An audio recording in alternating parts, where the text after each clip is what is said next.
Hello दोस्तों physics को आसान, मज़ेदार और व्यवहारिक बनाने वाले हमारे इस चैनल फिजिक्स वर्स में आपका एक बार फिर से स्वागत है। दोस्तों पिछली बार हमने आपके साथ डिस्कस किया था वेक्टर हमने आपको बताया था एक बहुत ही इम्पॉर्टेंट पार्ट है फिजिक्स में न्यूमेरिकल को सॉल्व करने के लिए।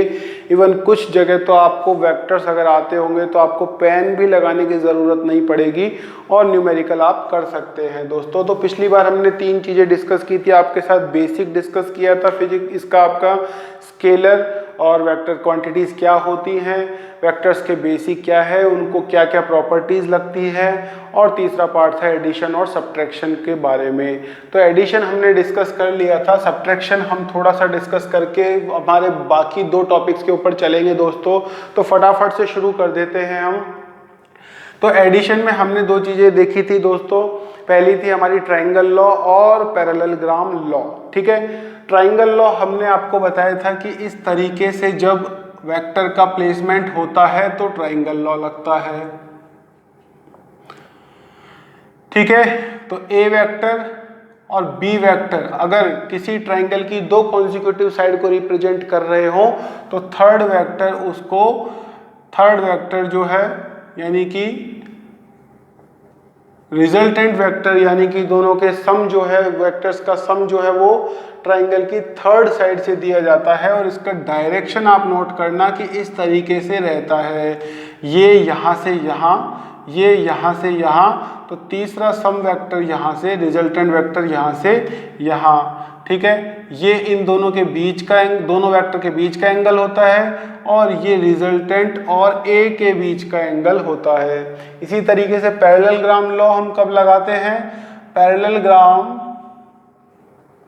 लॉ लगाते हैं जबकि वेक्टर का प्लेसमेंट कुछ इस तरीके से होता है। और यहाँ क्या करते हैं हम, ए वेक्टर है, बी वेक्टर है, बी को आपने स्पेस में शिफ्ट किया इस तरीके से, ए को आपने स्पेस में शिफ्ट किया इस तरीके से, तो यहाँ जो डायगोनल होता है वो आपका ए प्लस बी को रिप्रेजेंट करता है। ठीक है, अब सब्ट्रैक्शन की जब हम बात करते हैं तो दोस्तों आपको कुछ नहीं करना है। मान लीजिए आपका ए वेक्टर इधर है, सब्ट्रैक्शन लिख देते हैं, सब्ट्रैक्शन ऑफ वेक्टर। ठीक है, लेट सपोज आपको ए माइनस बी वेक्टर पता करना है, तो कैसे करेंगे? ए वेक्टर ये है, ठीक है, और बी वेक्टर आपका ये है। लेट सपोज बी वेक्टर आपका ये है। ठीक है, तो अब आपको करना है ए माइनस बी। तो ए माइनस बी किस तरीके से? ए प्लस माइनस का बी वेक्टर। और नेगेटिव वेक्टर के बारे में हमने आपको बताया था कि वेक्टर की डायरेक्शन रिवर्स कर दीजिए बस। तो ये हो गया आपका ए वेक्टर और ये हो गया आपका पैरेलली एंटी पैरेलल, आपने इसको शिफ्ट किया तो ये हो गया आपका बी वेक्टर। ठीक है, छोटा वाला एंगल यानी कि this will be the angle between these two. Okay, now again parallelogram law, A को यहां शिफ्ट किया, बी को यहां शिफ्ट किया और इनका ट्रायंगल का जो पैरेललोग्राम का जो डायगोनल है वो आपका रिजल्टेंट को शो करेगा। ये क्या हो गया? A plus minus B vector या R equal to A minus B vector को रिप्रेजेंट करेगा। सॉल्व करने का तरीका एग्जैक्ट सिमिलर है, वही तरीके से सॉल्व करेंगे। मैग्नीट्यूड हो जाएगा आपका A square plus B square minus 2ab cos of angle between these two. यहाँ पर माइनस बी की वजह से माइनस आ जाएगा, यहाँ पर भी आएगा लेकिन उसकी स्क्वायर होके आपका हो जाएगा वो प्लस ही रह जाएगा। और अगर आपको लगाना है, ठीक है, और अगर आपको लगाना है tan अल्फा, ठीक है, tan अल्फा क्या हो जाएगा दोस्तों? आपका tan अल्फा हो जाएगा इन दोनों के बीच का, तो ये हो जाएगा आपका b sine theta upon a plus b cos theta, और यहाँ पे लग जाएगा आपका नेगेटिव साइन। ठीक है, तो इस तरीके से आप tan को भी आप रिप्रेजेंट कर सकते हैं, इस तरीके से रिप्रेजेंटेशन आपका हो सकता है और एंगल जो है वो अल्फा आपका निकल के आ जाएगा। तो एंगल्स निकालना हमने आपको बताया था लास्ट बेसिक मैथमेटिक्स वाले चैप्टर में, तो वहाँ से आप देख सकते हैं किस तरीके से एंगल निकाले जाते हैं। अब चलते हैं हमारे दूसरे वाले पार्ट पर, जिसका कि नाम है आपका कंपोनेंट ऑफ वेक्टर्स। ठीक है, कंपोनेंट ऑफ वेक्टर्स। ठीक है, तो दोस्तों कंपोनेंट क्या बताता है, ये आपको इस तरीके से समझना होगा कि मान लीजिए हम दो वेक्टर हमने लिए थे, ये और ये। ठीक है, इन दोनों का रिजल्टेंट की अगर हम बात करें, ए वेक्टर बी वेक्टर, तो ए को आपने पैरेलली शिफ्ट किया, बी को आपने पैरेलली शिफ्ट किया, और ये हो गया रिजल्टेंट वेक्टर की direction, that is A plus B. ठीक है, तो दोस्तों अगर इन दोनों वेक्टर से मिलकर ये वेक्टर बन सकता है, तो इस वेक्टर को तोड़कर ये दोनों वेक्टर भी बनाए जा सकते हैं। इसको कहेंगे आप क्या, अल्फा। याद आया, tan ऑफ अल्फा। तो अगर हम इसको देखें, ठीक है, तो इसको मान लीजिए हमको निकालने हैं ये दो वेक्टर, यानी कि एक तो ये निकालना है ताकि ये निकलेगा, और एक ये निकालना है आपको। तो ये आपका हो गया आपका परपेंडिकुलर इसके रेस्पेक्ट में, और ये हो गया आपका बेस। ठीक है, तो परपेंडिकुलर और बेस हो गए आपके। अब आपको निकालना है परपेंडिकुलर। ठीक है, तो परपेंडिकुलर, और ये हमको पता है, ये हमको पता है क्योंकि इसी को हम तोड़कर ये और ये बनाना चाह रहे हैं। तो R हमें पता है, अल्फा हमें पता है, और P हमें निकालना है। तो कौन सा लगेगा आपका, sine theta. Sine of alpha जो है वो बराबर होता है परपेंडिकुलर अपॉन हाइपोटेनियस के, और परपेंडिकुलर आपको चाहिए तो वो होता है हाइपोटेनियस साइन ऑफ अल्फा। ठीक है, इसी तरीके से तो यहाँ हमें पता चलेगा कि परपेंडिकुलर क्या हो गया आपका, H साइन ऑफ अल्फा। इसको हम लिख सकते हैं H साइन ऑफ अल्फा। इसी तरीके से आपका कॉस थीटा होता है आपका बेस अपॉन हाइपोटेनियस, तो बेस हो जाएगा आपको hypotenuse cos of alpha, cos of alpha. तो यहाँ आपका बेस जो है वो क्या बन गया आपका, हाइपोटेनियस कॉस ऑफ अल्फा। इसका मतलब किसी भी वेक्टर को आप उसके परपेंडिकुलर दो वेक्टर्स में तोड़ सकते हैं, ऑर्थोगोनली दो वेक्टर में वो टूट सकता है जिनसे वो मिलकर बना हुआ है एक्चुअली। ठीक है, तो मान लीजिए आपके पास में कोई इस वेक्टर है, मान लीजिए आपके पास में ये वेक्टर हो गया आपका 5। ठीक है, तो आपको इसको ब्रेक करना है इसके कॉरस्पॉन्डिंग टू वेक्टर्स में। ठीक है, और ये एंगल है आपका 453 डिग्री। ठीक है, तो अगर आप कैसे करेंगे, 53 ये है तो डेफिनेटली ये कितना हो जाएगा 37, क्योंकि इन दोनों को ऑर्थोगोनली आपको तोड़ना है, तो दोनों के बीच का एंगल 90 डिग्री होना चाहिए। तो 5 को ब्रेक किया आपने, 53 इसको रहने दीजिए ना। ठीक है, ये इसी से काम हो जाएगा। तो 53 इसको कहते हैं जो बेस पर बनता है, इसको कहते हैं बेस कंपोनेंट। तो बेस कंपोनेंट 5 का क्या हो जाएगा आपका 5 कॉस ऑफ 53 डिग्री, इस तरीके से। और परपेंडिकुलर कंपोनेंट क्या हो जाएगा 5 साइन ऑफ 53 डिग्री, इस तरीके से। ठीक है, तो किसी भी वेक्टर को उसके कॉन्स्टिट्यूएंट में रिजॉल्व किया जा सकता है, उसको ब्रेक किया जा सकता है, उसके कंपोनेंट कहते हैं इसको। अब आप इन दोनों को काम में ले लीजिए, क्योंकि आपको डायरेक्शनली डील करना पड़ता है, तो आप एक साथ दो डायरेक्शन में डील नहीं कर सकते दोस्तों। आपको एक बार में एक ही डायरेक्शन में डील कर सकते हैं। जब आप एक्स डायरेक्शन में डील कर रहे हैं तो आप वाई डायरेक्शन में डील नहीं कर पाएंगे। जब आप वाई डायरेक्शन में डील कर रहे हैं तो एक्स डायरेक्शन के कोई भी एट्रीब्यूट आपको काम में नहीं लेने होंगे, नहीं ले सकते। ठीक है, तो आपको 5 वाला जो हमारा 53 डिग्री पे था उसको हमने दो भागों में तोड़ लिया, 5 cos 53 और 5 sin 53। तो ये इसके कंपोनेंट्स हो गए। अब इनसे हमें आगे की कैलकुलेशन करनी है। 5 हमारे लिए हिस्ट्री हो चुका है, उसकी ज़रूरत नहीं है, क्योंकि कई बार जब हमको ये दोनों हैं इसकी ज़रूरत पड़ेगी तो हम वेक्टर को मर्ज भी करेंगे। इससे हम वो भी बना सकते हैं, उससे हम तोड़ के ये भी बना सकते हैं। इसी को कहते हैं कंपोनेंट ऑफ वेक्टर। ठीक है, इसका हम आपको एग्जांपल दे देते हैं। मान लीजिए कि कोई फोर्स जो है आपका वो 10 न्यूटन का है और यहाँ 30 डिग्री पे अप्लाई हो रहा है, हॉरिजॉन्टल से 30 डिग्री पे अप्लाई हो रहा है। तो यहाँ आपका इसका 10 cos 30 डिग्री यानी कि 10 इंटू √3/2 अप्लाई होगा, और यहाँ आपका 10 sin 30 degree that is 10 into 1/2 यानी कि 5। तो यहाँ पर 5 अप्लाई होगा। ठीक है, तो ये आपका 10 को हटा दीजिए। अब 10 का काम खत्म, और यहाँ आपका 5 अप्लाई हो रहा है, और यहाँ आपका 5 √3 कह दीजिए इसको, 5 √3 अप्लाई हो रहा है। अब हमारे लिए ख़त्म हो गया काम। मान लीजिए वो इस डायरेक्शन में जा रहा है तो हमारे को फोर्स क्या काम में लेना है, ये। और अगर इस डायरेक्शन में जा रहा है तो हमको कौन सा फोर्स काम में लेना है, ये।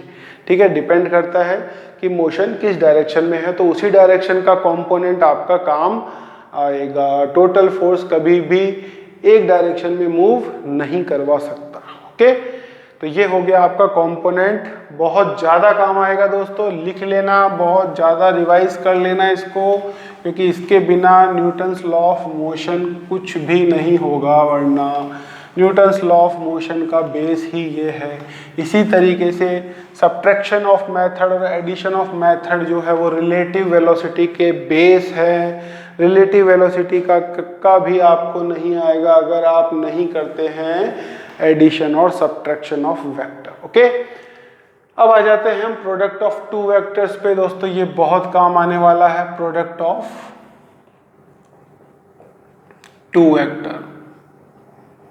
ठीक है, तो दो तरीके के प्रोडक्ट होते हैं। फर्स्ट होता है स्केलर प्रोडक्ट,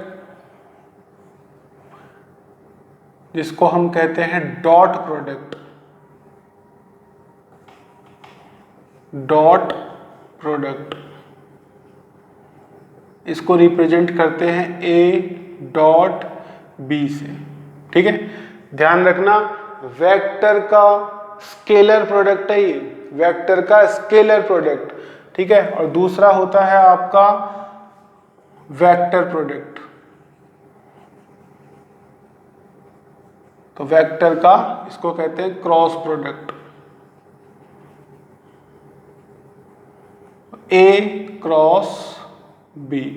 ठीक है, तो डॉट प्रोडक्ट काम में लेते हैं हम, तो हमारे पास में एक्सपेंशन क्या बनता है, A डॉट B का एक्सपांशन होता है आपका A magnitude of A magnitude of B and cos of angle between these to. Dot product में आपको कॉस कंपोनेंट आता है दोस्तों। ठीक है, A डॉट B जब भी आपके पास में आएगा तो उसका मतलब होगा आपका A का वेक्टर, A का मैग्नीट्यूड, B का मैग्नीट्यूड और cos of angle between these to. ठीक है, ये आपका कब काम में आता है, जब आपको डॉट प्रोडक्ट या स्केलर प्रोडक्ट करना हो। फॉर एग्जाम्पल जब आपको वर्क निकालना हो, तो वर्क जो है वो फोर्स और डिस्प्लेसमेंट इन दोनों का डॉट प्रोडक्ट है। तो यहां आपको फोर्स चाहिए और फोर्स की डायरेक्शन में आपको चाहिए कंपोनेंट, डिस्प्लेसमेंट की डायरेक्शन में फोर्स का कंपोनेंट चाहिए। ठीक है, तो ये हो गया आपका, मान लीजिए इधर डिस्प्लेस हो रहा है, डी डिस्प्लेसमेंट हुआ है, तो इन दोनों का मल्टीप्लिकेशन क्या हो जाएगा, एफ कॉस थीटा इंटू मतलब मल्टीप्लाई बाय डी।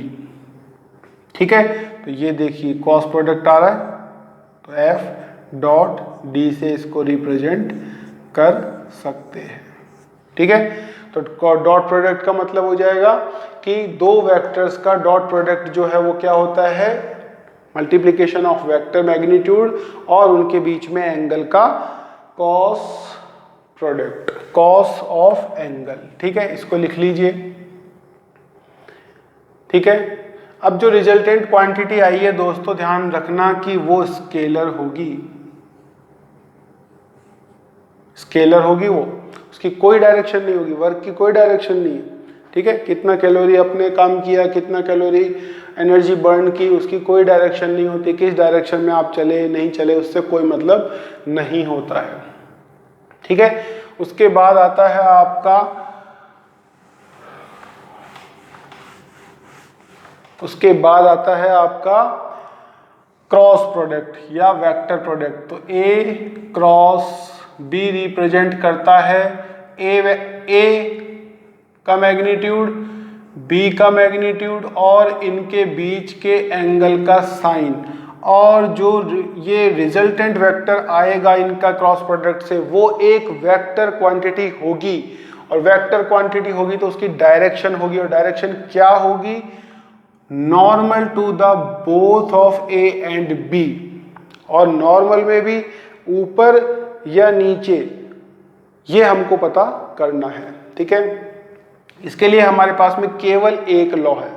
ठीक दोस्तों, कोई लॉ आपको ध्यान में नहीं रखना, केवल एक लॉ ध्यान में रखना है कि रिजल्टेंट की डायरेक्शन है ना, इसको लिख लीजिए, डायरेक्शन ऑफ रिजल्टेंट वेक्टर। तो रिजल्टेंट वेक्टर की डायरेक्शन क्या होगी, curl your finger from first vector to second vector, first vector से सेकंड वेक्टर यानी कि ए से बी की तरफ कर्ल करना है। ठीक है, then the thumb will represent direction of resultant vector।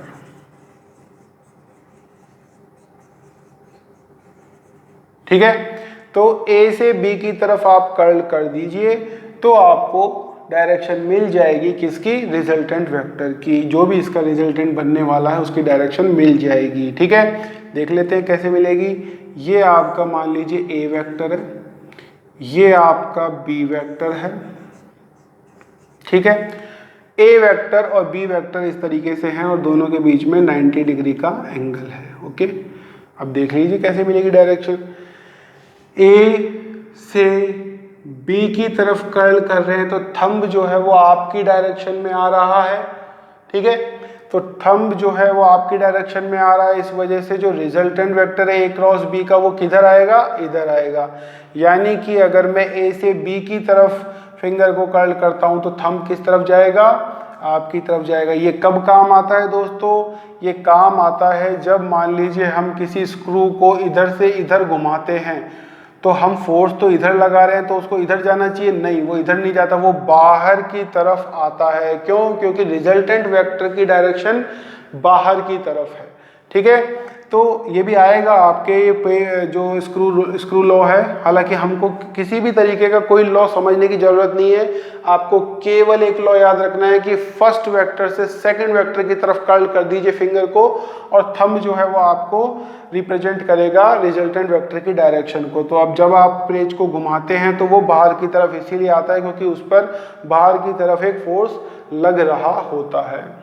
तो इस तरीके से आपका होता है आपका क्रॉस प्रोडक्ट। ठीक है, इसके साथ एक चीज और हम आपको बताना चाहेंगे कि जो आपकी आई, जे और के जो आपके यूनिट वेक्टर थे उनका भी डॉट प्रोडक्ट अगर आप निकालें, मान लीजिए आई, कई जगह आपको जरूरत पड़ेगी इस चीज की कि आई डॉट आई, तो आई का मैग्नीट्यूड 1, इसका मैग्नीट्यूड यूनिट वेक्टर है तो मैग्नीट्यूड 1 होगा। आई और आई दोनों एक्स डायरेक्शन में है तो इनके बीच का एंगल 0 डिग्री हो जाएगा, तो कॉस ऑफ 0 डिग्री, तो ये कितना हो गया 1 हो गया। इसी तरीके से जे डॉट जे भी 1 होगा, के डॉट के भी 1 होगा, ठीक है। जबकि आई क्रॉस जे, तो आई इधर जे इधर, तो के बाहर की तरफ, तो ये होगा आपका के, ठीक है। तो इसको इस तरीके से याद रख लीजिए, अगर साइक्लिक ऑर्डर है आई से जे, जे से के से आई, तब तो आपका एज इट इज आ जाएगा, यानी कि आई जे का के, जे के का, जे के का आई, और आई जे के आई के आई, ठीक है, साइक्लिक है तो जे। अदरवाइज अगर साइक्लिक ऑर्डर ब्रेक हुआ तो माइनस आ जाएगा, यानी कि जे क्रॉस के, जे क्रॉस के तो साइक्लिक में आ गया, के क्रॉस जे तो माइनस आई आ जाएगा, ठीक है। इसकी बजाय इसको देखो रिवर्स हो गया, तो ये साइक्लिक नहीं रहा, ये मान लीजिए आपका के जे इधर चला गया, साइकिल ब्रेक हो गया, के आई ब्रेक हो गया, जे पे चला गया, है ना। तो के और जे जो है वो आपका माइनस आई आ जाएगा। जैसे ही साइक्लिक ऑर्डर ब्रेक होगा आपका माइनस में आ जाएगा वेक्टर, ठीक है। ये भी कई जगह काम आएगा दोस्तों। अभी हम इसमें एग्जाम्पल नहीं बता पा रहे हैं क्योंकि वीडियो की लेंथ बहुत जल्दी लंबी हो जाती है। हम आपको अलग से एक टॉपिक कर देंगे जिसमें हम केवल एग्जाम्पल लेंगे, उस समय आपको थ्योरी के साथ साथ जो है हम न्यूमेरिकल भी बताते जाएंगे, उससे आपका ज़्यादा क्लियर होगा। अभी अगर हम मान लीजिए बीच बीच में अगर एग्जाम्पल लेते हैं तो दोस्तों उससे मोमेंटम ब्रेक होता है, क्योंकि बहुत लंबा वीडियो खिंच जाता है, ठीक है। हालांकि जब हम आपको पढ़ाएंगे तब हम उस टॉपिक के साथ ही एग्जाम्पल लिया करेंगे, लेकिन अभी मैथमेटिक्स में ऐसा हम अलग से एक पूरा वो बना देंगे जिसमें हम सॉल्व करेंगे कुछ क्वेश्चंस को, जिससे कि आपकी जो वेक्टर्स है और बेसिक मैथमेटिक्स है वो बहुत इम्प्रूव हो जाए। तो आज के लिए इतना ही रखते हैं दोस्तों। आशा करते हैं आपको समझ में आया होगा वेक्टर्स। वेक्टर के 2 हमने पार्ट बनाए थे, आप इसको कॉन्जिक्यूटिव देखिए, इसी तरीके से बेसिक मैथ्स को भी आप कॉन्जिक्यूटिव देखिए, फर्स्ट सेकंड और प्रॉपर वे में चलेंगे तो डेफिनेटली आपको फिजिक्स में कोई प्रॉब्लम नहीं होने वाली है। तो थैंक्स आज के लिए, आज का वीडियो देखने के लिए धन्यवाद। नेक्स्ट चैप्टर में हम नेक्स्ट वीडियो लेकर आएंगे, नेक्स्ट चैप्टर लेकर आएंगे आपके लिए, और फिर मिलते हैं आपको नेक्स्ट वीडियो में। थैंक यू दोस्तों।